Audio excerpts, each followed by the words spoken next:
You can look at this later, but this is something I bring along to marches, water marches and climate change marches.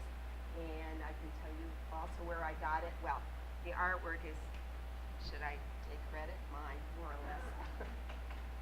No, you don't have to clap. I had to cover up a partisan part of it, so. Okay, quiet. I am Nikki Descoteaux, Environmental Co-Issues Group, co-chair for the League of Women Voters of Palm Beach County, which is in Florida. And I'm representing many of our Florida chapters, especially in South Florida. Florida has 8,426 miles of shoreline, second only to Alaska. We are surrounded on two sides by the Gulf of Mexico and the Atlantic Ocean, linked by our keys, our southernmost islands. The state has more than 30,000 lakes, the largest of which is Lake Okeechobee, which at 700 square miles is the nation's third largest natural freshwater lake, totally within the United States. There are more than 11,000 miles of other kinds of waterways. And we have the Everglades, the river of grass, a flowing body of water and sawgrass prairie, 100 miles long and 60 miles wide, spanning the entire peninsula south of Disney World and Lake Okeechobee. If you drive 10 minutes from my home, you're at the Loxahatchee National Wildlife Refuge with its wildlife, like the alligator, and myriad channels and thick aquatic vegetation. Everglades damage is real. All of this water, and by extension the whole state, are in danger. Look on the screen for the major culprits and their henchmen causing flooding, shore shrinkage, Everglades damage, well and aquifer contamination, toxic algal blooms, and more. Sea level rise, oil and gas drilling, and fracking proposals, and polluted interior water keep environmentalists busy. Are you breathless from the enormity of Florida's water issues? For today, let's just take on sea level rise, one of Florida's League's priorities. The steady rise of the ocean is not tomorrow in Florida, it is today. And by 2060, it may be almost 3 feet above the height in the year 2000. Already in coastal communities, the water has risen several inches.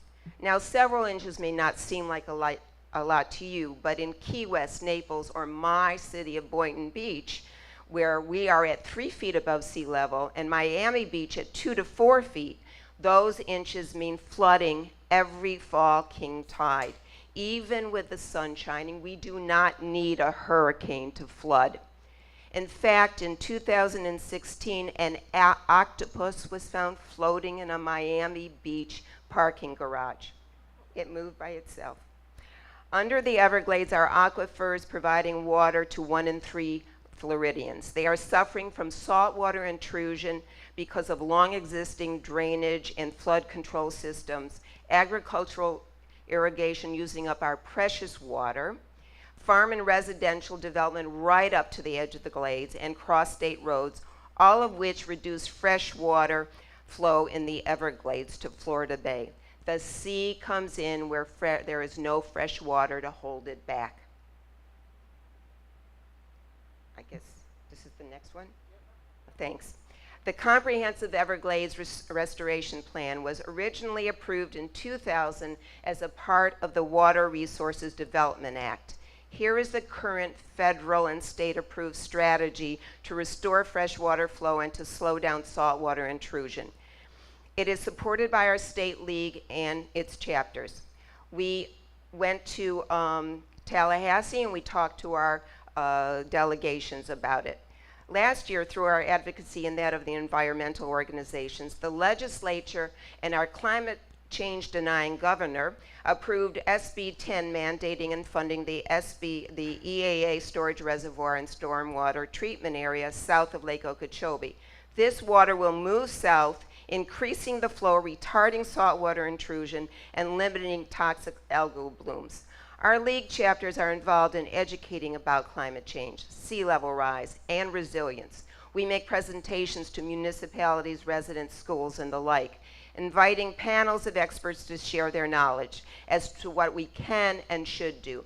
For example, the Lower Keys League ran a series of community forums on the issue, and my own league held a hot topics luncheon on sea level rise with renowned expert John Englander. We can't do this alone, so we are deeply involved with coalitions and advisory groups to address the problem. A Lower Keys League representative was instrumental on an advisory committee in getting a building height exemption code passed in Key West. Miami-Dade's League is a founding member of the Miami Climate Alliance, both critical in passing a $500 million bond in 2017 to build Miami's resilience to sea level rise.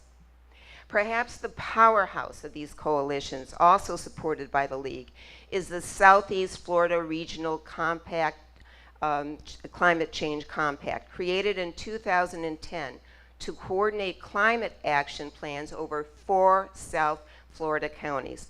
The League has been influential in getting more municipalities to join the compact, often speaking before the city councils to encourage membership. After doing so in 2017, the city of Boca Raton joined.